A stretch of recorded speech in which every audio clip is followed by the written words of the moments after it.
Right. For today's Do Now, you were trying to summarize what happened during the West High School blowouts. Hopefully, you had something about the students felt as if they were oppressed and not getting fair access to education. Their culture and language was being repressed. And so they staged walkouts and protests, demanded change. This led to confrontations with the police.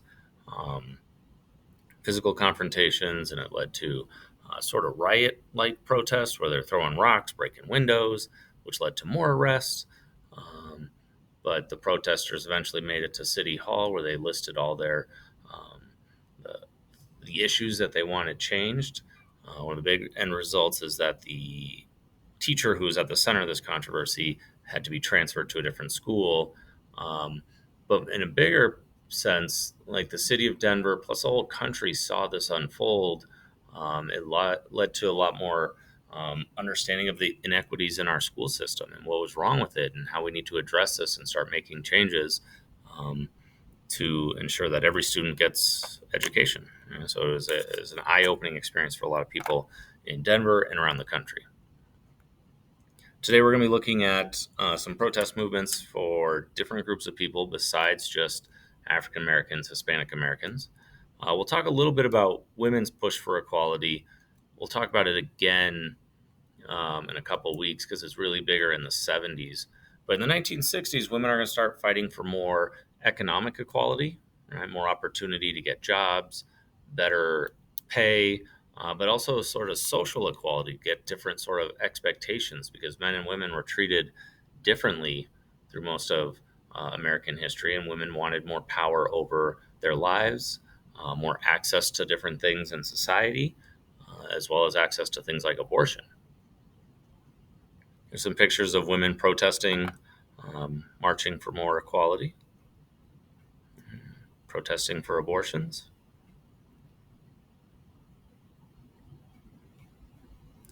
The next group we're going to talk about is Native Americans. This is a group that was, for the past, 100 years or so between the 1860s and the 1960s, greatly ignored. Sort of pushed off their land, pushed into these little corners of the country we call reservations. Um, just, like I said, ignored by the American people and mistreated by the American government, and really stuck in this position of poverty and obscurance and not having a real role in the country. So, a lot of Native Americans are going to start demanding more attention be brought to some of the struggles that they're facing and the fact that they are Americans and that they're part of this country and they deserve their voice to be heard as well.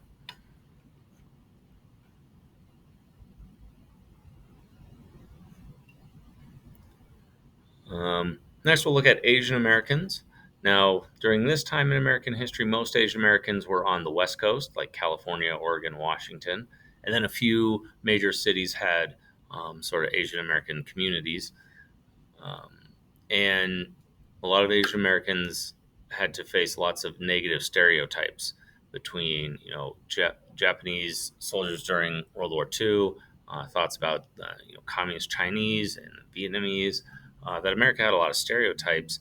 And despite a lot of these people being in the United States for generations, most people looked at them as not American and not given, well, they had citizenship, they weren't really accepted. And there was this sort of set belief among Americans is that they were, secretly traitors, that they were really on the side of their home country and that they would betray America if they could.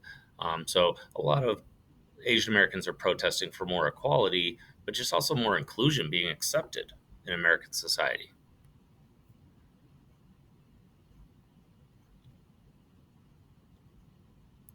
The last form of protest we're going to see is going to be the gay pride push, which is going to push for more equality when it comes to homosexuals, bisexuals within the United States.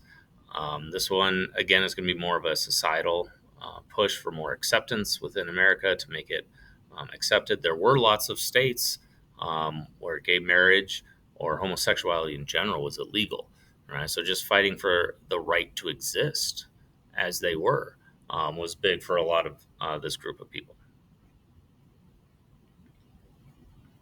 So as we learn about these different groups, we can see most of them are still fighting for civil rights to this day. There's still issues of oppression or inequality that still need to be addressed. What you're going to do today is going to be on Schoology. You're going to pick two of these groups. So we talked about four. You're going to pick two to read about and then talk about some of the cause and effect and its impact on modern day America.